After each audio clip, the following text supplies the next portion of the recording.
Hello, it's Philip Taylor speaking from Richmond Green Chambers in London. Now this morning I'm looking at an extremely important book involved with welfare law. This book comes from the Child Poverty Action Group and it's their well-known publication, Welfare Benefits and Tax Credits Handbook, now in a 17th edition for 2015 to 16, and it's been written by 18 contributors who are listed, and I'll show you their names in a moment, from the Child Poverty Action Group itself. Now my wife Elizabeth and I looked at this book and we've had a chat about how we would review it. We've given it the title, The Most Vital Modern Guide on Welfare Benefits and Tax Credits, and that's exactly what it is. It is vital. Now it's a big book. It's a paperback. Let's have a look at it first of all. There's the front. Different front cover from the ones in some of the journals, because actually they've got a new bit of artwork at the front. The back has got a lot of detail.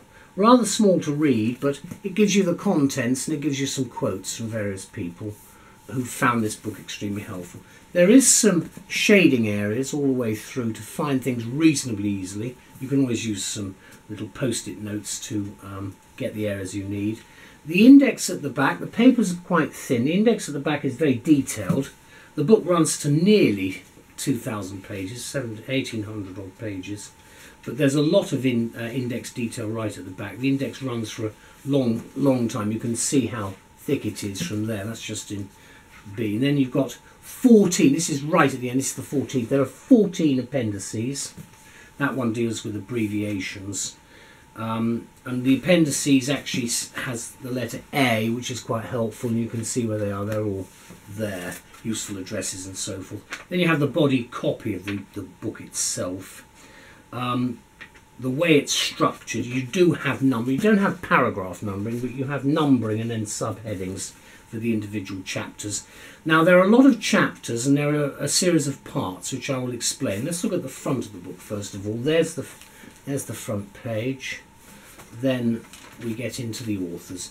These are the people who've written this book. I can't go through all their names, it'd take too long, but they are very important contributors. They've all got substantial working knowledge and expertise, and we thank them very much for what they've done. There's some acknowledgements then, and then a very important forward from the Chief Executive, Alison Garnham, which is there. Then the contents page itself. And you see the content starts off with abbreviations and so forth, and then we have introductions in the various parts. Now it's structured with part numbers, and then the chapters are in the parts, and they deal with particular areas. For instance, introduction is chapter 1, then part 2, main means tested benefits and tax credits, and then there are a whole series of chapters for part 2, which you can see there, and then we go on part 3, so on. So each part has a series of chapters, and then we get right to the end.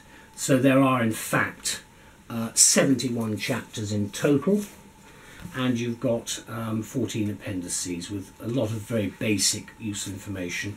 Abbreviations, again, very important because of the problems we may have with some of the abbreviated words. Means test rates, bearing in mind that we've got a new government, so these things could change. There are the rates there. Then you've got after the means tested rate, the non-means tested benefit rates there, and then we go from that to the tax credit rates just at the back there, and then you go into the introduction itself. And then what you do have is for each chapter you've got this chapter covers, and then you've got a very short index there, then you've got the actual detail itself. The pages are quite thin but strong and durable, so therefore there shouldn't be too much difficulty. And just to point again, there's the index at the back.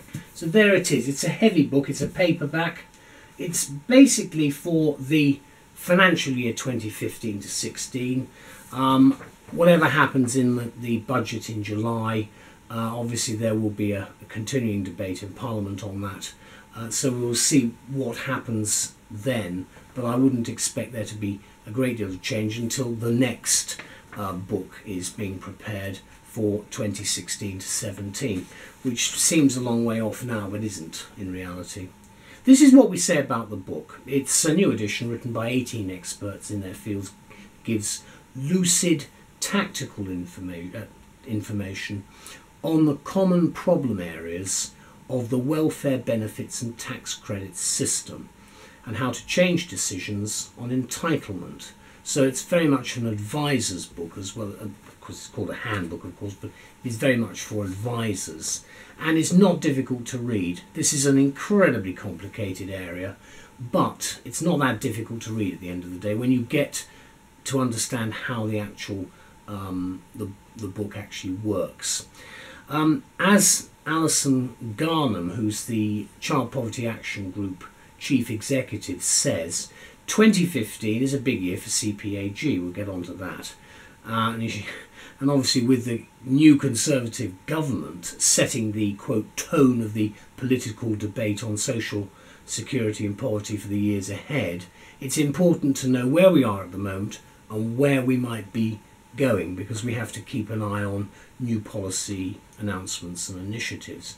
But we've got this book, which is very current as I record this at the end of May 2015. Yes, and that's why the publications also from CPAG, and there are a lot of them, and they're highly regarded, are very timely and helpful for both the public, the general public, that's our clients, and the advisors alike. And that's during the 50th anniversary of CPAG as the world of advice changes. Remember, these books will be available in CAB offices and so forth. They should also be available in public libraries. The authors and the contributors have structured the book well, making it easier to use with useful contents at the front to cover the following: abbreviations, which is always useful, the means tested benefit rates, the non-means tested benefit rates, and the tax credit rates. And they're immediately before chapter 1. And where to find all of this information actually in the paperback itself. So it's really a very short guide right at the front for the most important things that you might be actually looking for. The contributors continue here with a fine record which CPAG has established, publishing their handbook series of advice manuals, which are of great help to all. This title, like others covering all aspects of what are difficult areas of welfare law, has become well established and highly regarded. It makes a major and certainly vital contribution to the aims of the CPAG, which exists, quote, to promote action for the prevention and relief of poverty among children and families with children. So before you do anything else, read the introductory chapter 1, which sets out how to use the book by checking the rules which may affect you and finding out about the relevant law. I'll show you that again in a moment.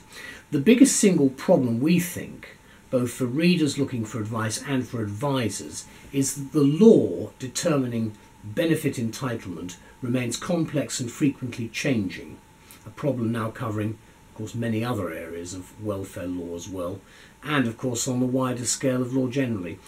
It's produced and updated, as I say, by a team of 18 experts from CPAG in these ever-changing and complex areas of law, and we recognise that this particular handbook has become the standard text for any professional advisor. It sets out a systematic approach to the rules in the 10 parts, 71 chapters, and the 14 appendices, which are still, of course, ridiculously complicated and bureaucratic as always. It would be nice to see a bit more simplification. That, I hope, will happen eventually.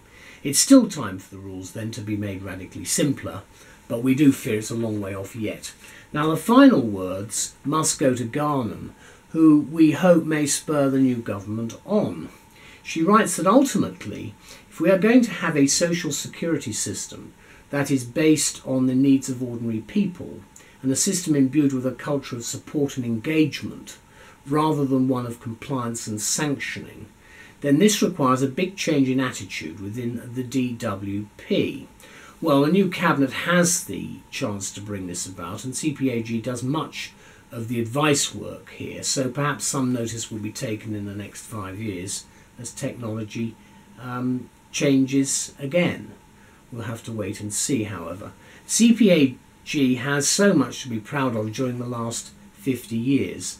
Alison Garnham concludes with these words: the damaging social problems that spurred our founders into action remain, and the prospects for the next few years remain bleak for anyone concerned about the childhoods and life chances of our children.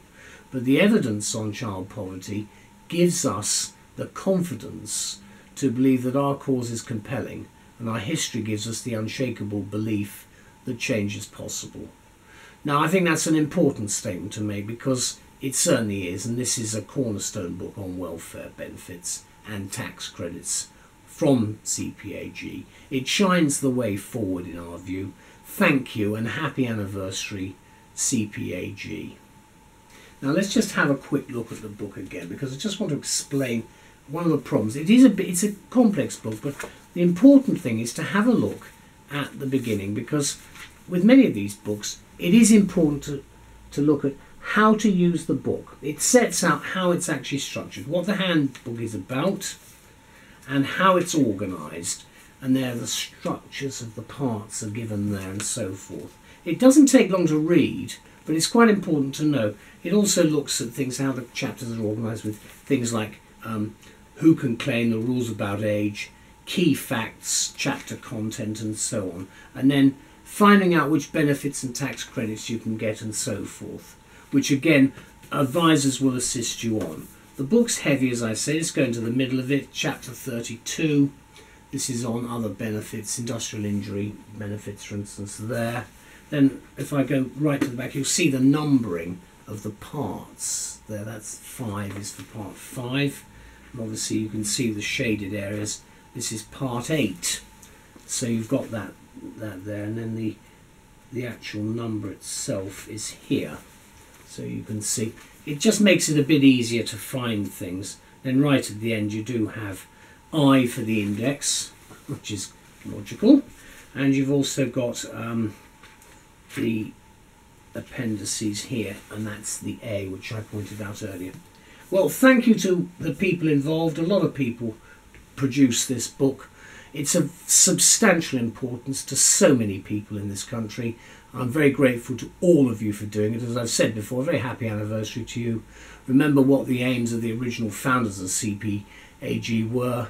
There's still a lot of work to do, and let's hope that with these handbooks it just makes our lives a bit easier. I know it does for me, with the advice I've had in the past that I've been required to give to clients who come to see me. So thank you all. Bye bye.